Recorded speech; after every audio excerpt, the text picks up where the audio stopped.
Hello, my name is Betsy, and I'm here with Creative Aging Network to provide some art classes. I'm going to today demonstrate a type of process that's called paste painting, paste paper. And I'm going to give you just a little bit of an introduction as to what paste paper is. And then I'm going to show you the tools that are used to make paste paper. They're very simple, non-toxic. And then I'm going to show you how it's actually made, and it's very, very simple. So the first thing about paste painting is it literally is made with some paste, and the paste has pigment added to it. The idea of this using paste, and the particular type of paste I'm using today, I made with cornstarch. And this particular method of decorating papers has to do with bookbinders in the past, and this has been going on for several hundred years. Bookbinders in the past had leftover paste. And what did they do with it? Well, they added some pigment to it, and they used it to make these decorative papers that were used as end papers for books. Today, artists are using them as covers for books. This is one that I made, a very, very simple book, and this particular piece right here is made with paste paper. I have a selection of paste papers to show you. These are things that I've made already. They're nice and dry. And a few of the objects that I've used to cover with the paste paper. I'm wearing gloves today because soon I'm going to have my fingers in the paint, and phthalo glue under the nails is not a really pretty sight, so I'm wearing gloves to prepare for that later on. Again, this is one of the books that I have made using paste paper. It's a very, very simple book. I will not show that today. Perhaps in a later video I can show how that is made, but I'm using my scraps and my paper for paper arts. And I'll show some of the pages right here. The hallmark of paste paper is that when color is laid down, a tool is used to scrape back and create a contrast. So the white of the paper comes through. I don't need white paper at all. The white of the paper provides that contrast here. So I've got some papers here. Sometimes you can make metallic papers. This is metallic gold. This is made with acrylic paint and the paste paper. You can mix colors together. This has already been used for one of my projects. And also you can see that it's relatively thick paper I find to be the most successful. Thinner papers I have found when I'm making some test pieces and trying them out, they're a little bit too fragile. You can try them anyway. Sometimes I always take a scrap piece. This particular thin piece did turn out quite well. I wanted to see how it worked if I had two colors, one on top of the other after one had dried, and I really like this. This is an example of gold on top of blue, okay? And you might find uses of these for Christmas wrappings as well, ornament making. I have an ornament that I made. This is made with fairly stiff paper here, and it's been folded and constructed kind of like one of those tea boxes you might find in the store, fancy type. And this is fairly strong. Heavyweight paper gives it the structural integrity for me to be able to fold it and so forth. Any weight, of course, you can try on your own, but I do prefer some of the heavier weight papers, and I'm going to be working with watercolor today. Okay, so some examples of the paste paper that I have made. Few examples with a slightly different kind of paste just to show some variety here. This is made with methyl cellulose. That's another type of glue that can be used to create this style here. You'll see it's softer, it's a little bit more fluid, more liquidy, and so that was one of the types that I used. A little bit fuzzier perhaps, but I actually do like this design quite a bit. And again, all I do is scrape through with a tool. I'll show those tools in a little bit to create these really nice designs. And these are all on white paper. You can use any color paper you want, but do be aware that that color will influence the final result. Next, I'm going to show you the tools and equipment that I use. They're quite simple, And sometimes I use previously used materials, use the backside and so forth, old colors that have been handed down to me. I seem to have inherited quite a few types of paint and so forth. The first thing is the surface that you're working on needs to be something that you can wipe off cleanly with a sponge. It needs to be a surface that you can get wet. A plastic trash bag, covering up your table can work. Right now I'm working with freezer paper, and freezer paper is something that I can wipe clean and keep reusing for this particular session here. I've taped it down so that it doesn't fly up or curl as it has a tendency to do.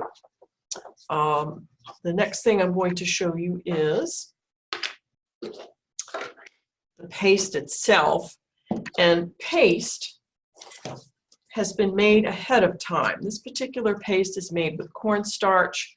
I can show the recipe towards the end, but it's basically cornstarch and water that's cooked. And the essential thing is that when I cook it, it makes it smoother, and it will give me a nice sheen, a nice shiny quality. It's kind of like gelatin right now, very, very kind of gooey, not so gluey, even though it's a kind of paste that I'm making here. And I'll mix up one of those shortly. I have a few that I've previously got the colors already mixed in them, and I'll mix those up a little bit more for you, but it remains relatively thick, and I need to refrigerate it when I'm done doing that. So in addition to the paste, I'm also going to include such things as acrylic paints. I find acrylic paints saturate the glue or the paste quite a bit, and I like that. I've also used watercolors. The watercolors are relatively transparent. You need quite a bit, but you can use them. And again, if you're familiar with your colors and what you're using, these are relatively non-toxic if used as directed. Okay, and so these are just regular Liquitex paints that I have kicking around. Anything will work, and these are quite old. As long as they're liquid and they can still come out of the tube, they're useful. So it's a great way for me to use up colors that I don't usually use, or just have them hanging around for a while. So paint. The next thing that you're going to include or need for this process are either foam brushes or relatively wide. These seem to be relatively inexpensive bristle brushes, anything that will nicely smooth your paper. You don't want something too small or pointy. You want something relatively flat that can push the paint across the paper without pushing it into the paper too much. Okay. I have some sponges around for cleanup if you've got some old paper towels. I don't like using fresh paper towels. I like to use old rags and things that have been reused. And these are little scraps left over, paper towels and so forth, of things that from other projects, and I can still use them. So those are nice for cleanup, especially with using intense colors such as reds and blues. You want to get those up off the table quickly so you don't get it on yourself. What you need are some kind of plastic implement for mixing the colors. I tend to use old plastic spoons. I've collected numerous plastic spoons. Anytime I go out to a restaurant, I bring home all of the plasticware with me and keep reusing them as long as I can. And they're great. They clean wonderfully. I never use them to eat again. They go into the studio, and I love reusing some of these things that we have a problem with in landfills.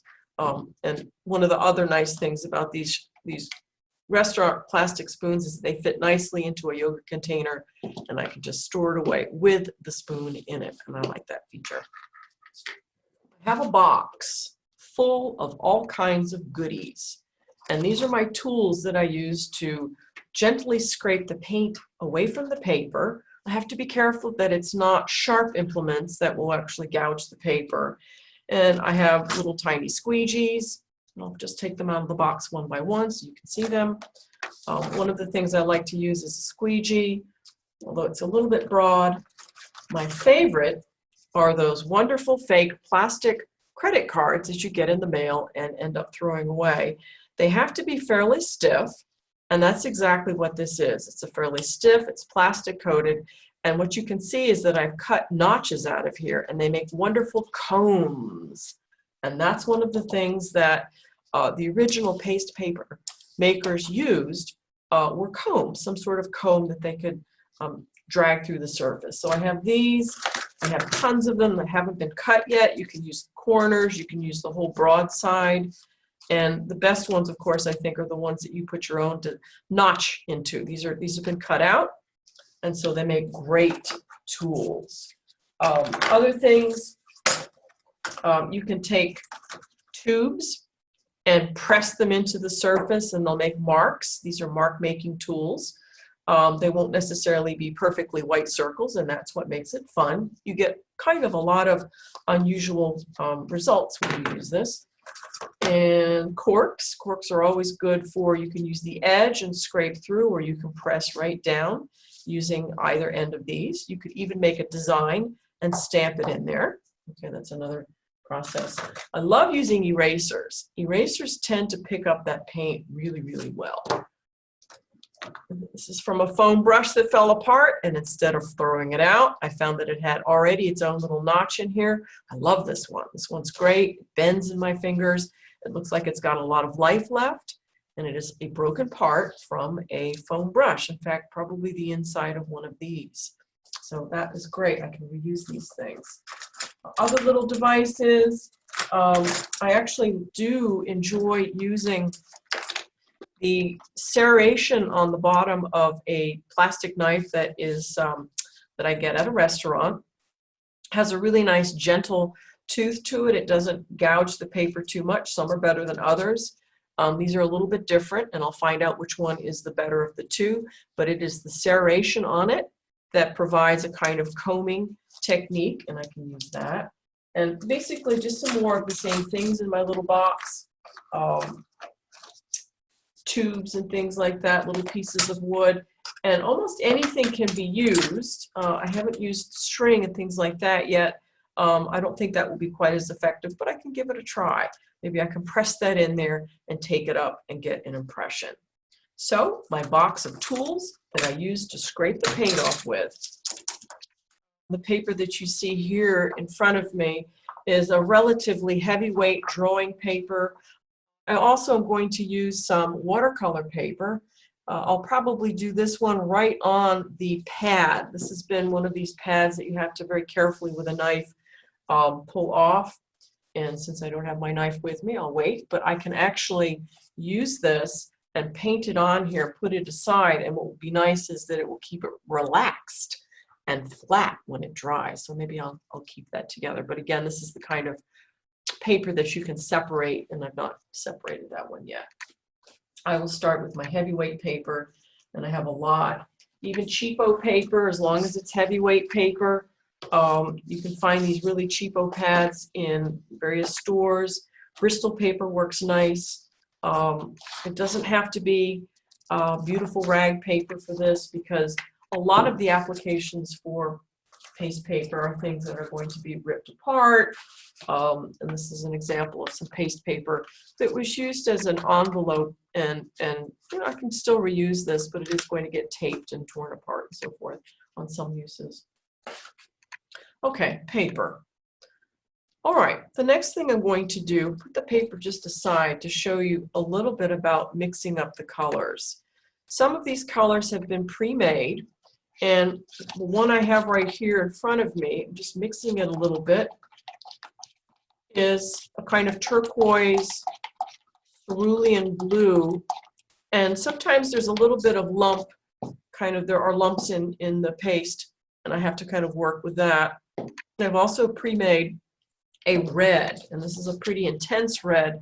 I actually gave it a try at home, and it's very, very dense, and I might want it to be a little bit thinner.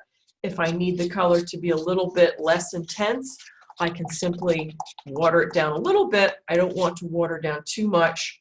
Maybe a little more glue would be helpful. So my red, my very intense red.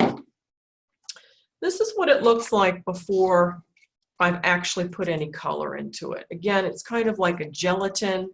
It's translucent, not transparent, very, very light, kind of fun stuff to work with, because it's unlike other paints and processes, it's not toxic. This is something that we use for cooking. It has been cooked. so it would be non-toxic.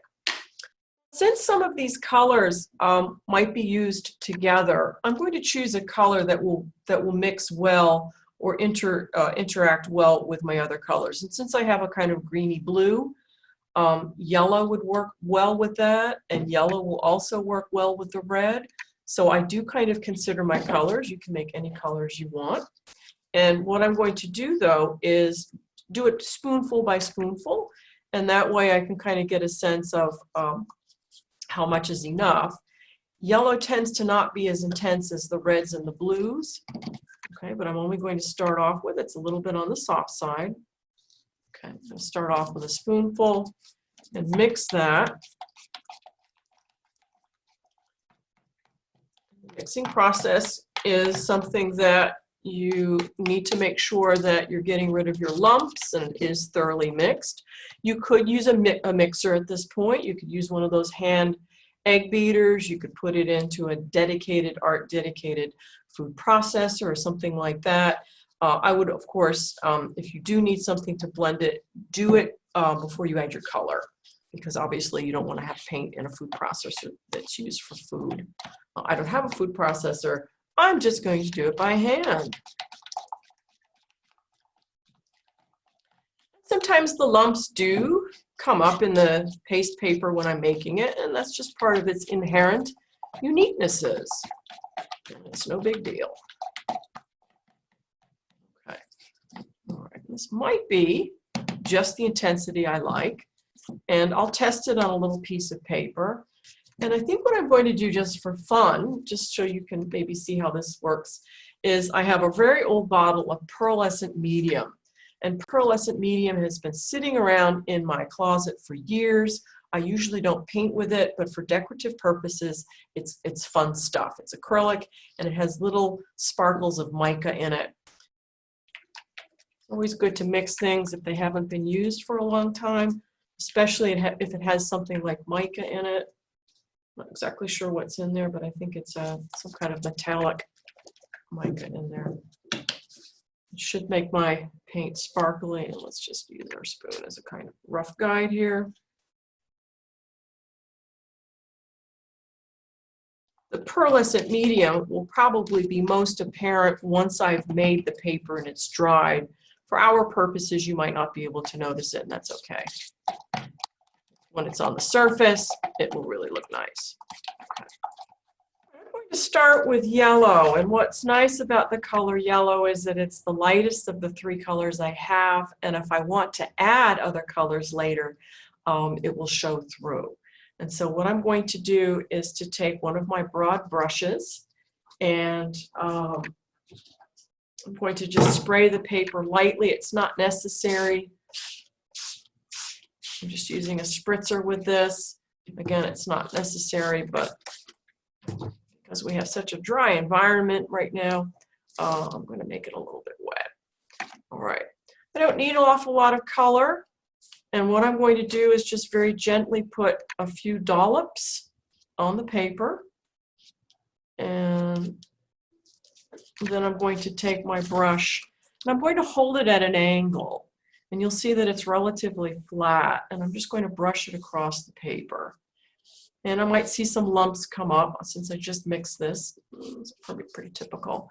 And I see that I need a little bit more.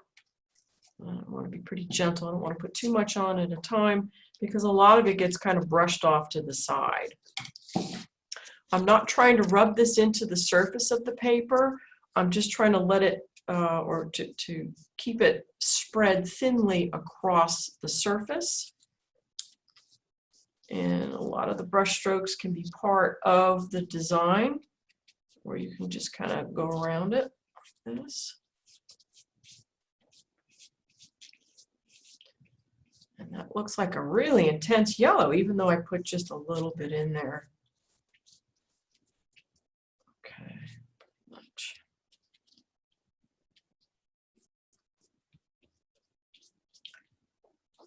And any lumps can just be kind of spread off the page there. All right. That should just kind of merge together there. All right. Okay. So I've got my surface completely covered. And what I'm going to do next is choose one of my tools, and I think I might want to work with one of the knives and then one of my notched cards here. Okay, one of the old cards that I might have used here. All right, now any direction is fine. I'm actually going to make my directions go top to bottom. It's probably a little bit easier for me to do. And I'm making patterns. Your patterns don't have to be even, consistent, perfect. The idea is just to see how well this tool moves through the colors here. Okay, I've got a little extra here. I'm just going to put it back in here, and then a little bit on the side right here. Thinner paper will have a tendency to buckle up, and don't worry about it, it's just part of the process. All right, so I've got some big stripes going on here, and the paste actually has a three-dimensional kind of quality to it. It does kind of pop up, and that's fine. It dries a little bit flatter. Now, I can still work with this some more, and I can do some fine-tune combing through here. And again, I'm using this knife right here that has really, really tiny fine teeth on it.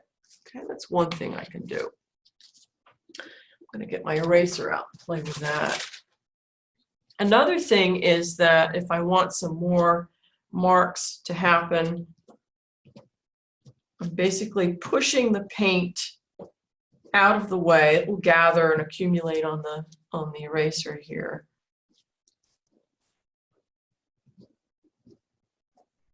Something like that.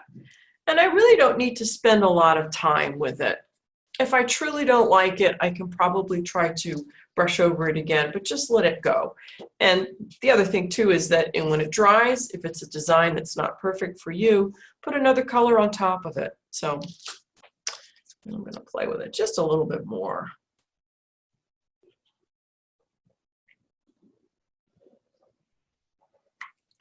And I think because yellow is so light, I probably will put another color over this. All right, but it's going to need to dry. Okay, so this particular piece is finished. I'll need to put it somewhere where it can dry. You could hang it up, or you can lay it down somewhere on a piece of plastic, but it does have a lot of goo attached to it, so when you do pick it up and move it, just make sure that you are aware that you're probably going to be covered with paint. Okay, all right, so that's our first piece. Okay, we've just finished the yellow piece, and what I'd like to do is try red. Let's see what red looks like. This time I'm going to use watercolor paper, so I'll show you how that works. I think the secret with watercolor paper is that it has size on it, and that prevents the paint from sinking into the paper, and I think that it creates a really nice contrast. So let's see. I'm going to use dedicated brushes for each of my colors. That minimizes me from having to wash all my brushes out. I'll keep my yellow one and set it aside. And I'm going to move to the red paint here. And I think this is probably a little bit intense, so I'm going to spray my paper first. Again, it's not necessary. I think it kind of moves the paint around a little bit more fluently. All right, I'm going to choose one of my brushes that will just be used for red, and I'm going to make my little dollops. This one's a little bit thinner because I added some more water to it, because when I tested it, I felt it was a little bit too intense.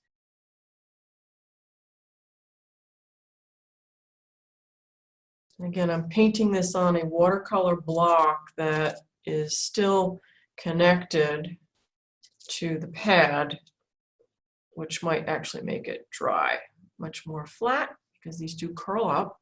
And by the way, when they do curl up, when they dry, you can just simply press them under some books and they'll flatten out in a jiffy. Okay, all right, nice red color here. Try my favorite tool here. This is the tool that I mentioned came from a broken foam brush. Let's see what happens when I drag that through the paint.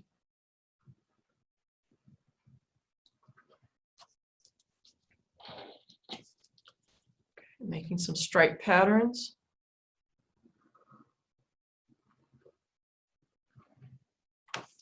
This paper's a little bit tougher, so I can press down a little bit more. I can be a little bit more assertive with my tool because I'm familiar with the nature of watercolor paper. It's got kind of a tough surface to it, so I'm scraping pretty hard.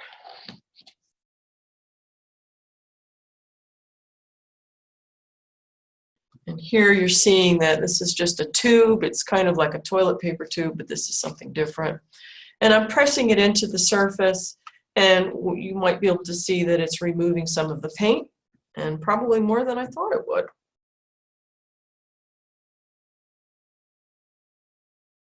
I don't have an actual comb that would be great to use, but these knives seem to be okay.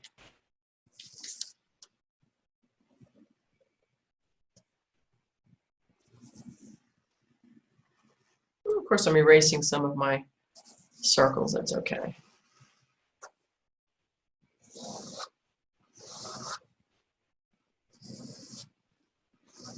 Kind of like the effects of the comb the best, kind of the way it leaves little tiny tracks.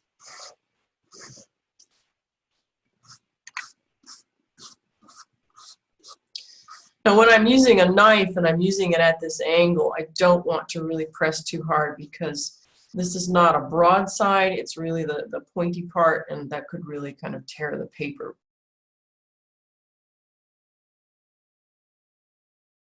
I've got some nice designs going on here. Okay, and if I see any little foreign particles in here, just take my knife, take it out. Okay, so we have red. Okay, pretty nice red. All right, I'll put that aside. Done with the red for the time being here. Okay, next I'm going to try to mix two colors together. So let's see what happens when we mix the turquoise blue and the yellow.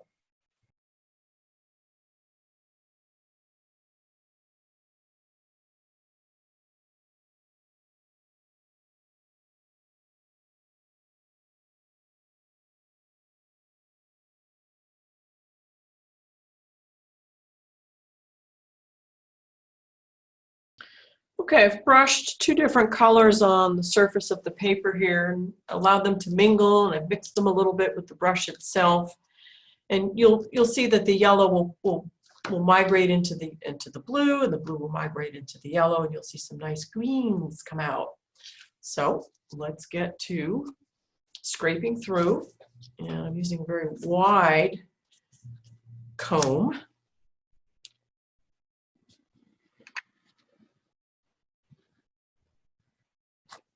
This is providing me with some really nice contrast. If I can see, the more of the white I can see through, that gives me a really nice contrast. It's okay to put your thumbnail on the very edge. I didn't tape this down, and it tends to move a little bit. It's, again, just one of the features that you're working with. The paper does buckle up a little bit, so be gentle. Okay, top here.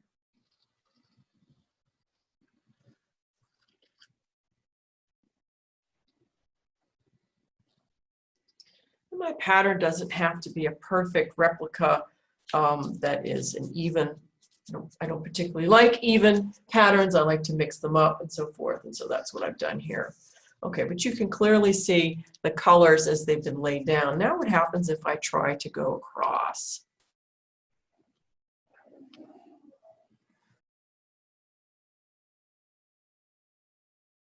I have big bold strokes. I'd like to add some smaller detailed strokes. And maybe the knife will work. Let's see.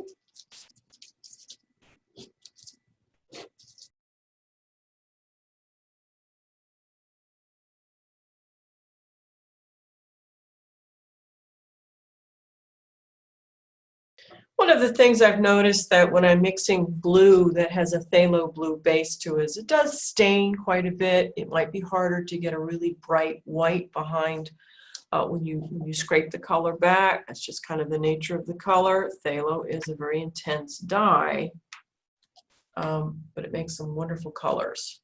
All right, and there we have it. Here is an example of using two colors side by side. And this created a kind of green coloration.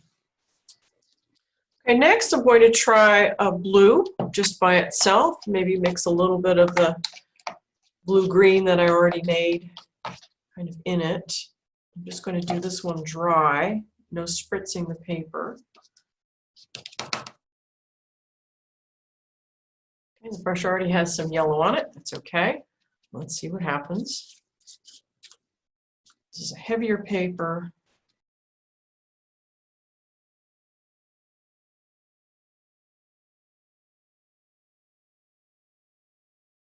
Of course, I always like my little comb type devices, but let's see what else we've got in here. This is a little eraser from a pencil, and I can just manipulate it as a drawing tool if I wanted to. I'm sure my glove is also erasing some of the paint as well. But this can be used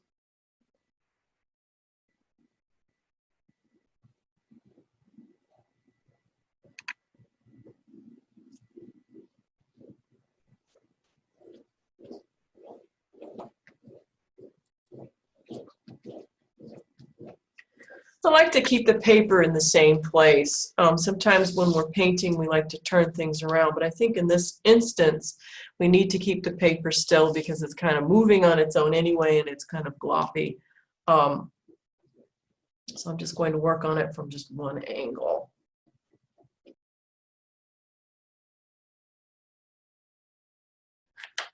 Getting some nice contrast with this.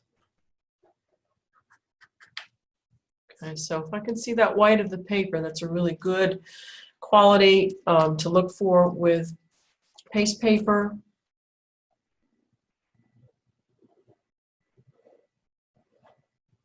What I also like about this is that I can see some mark making that I've made previously and kind of gone over again. Okay, all right.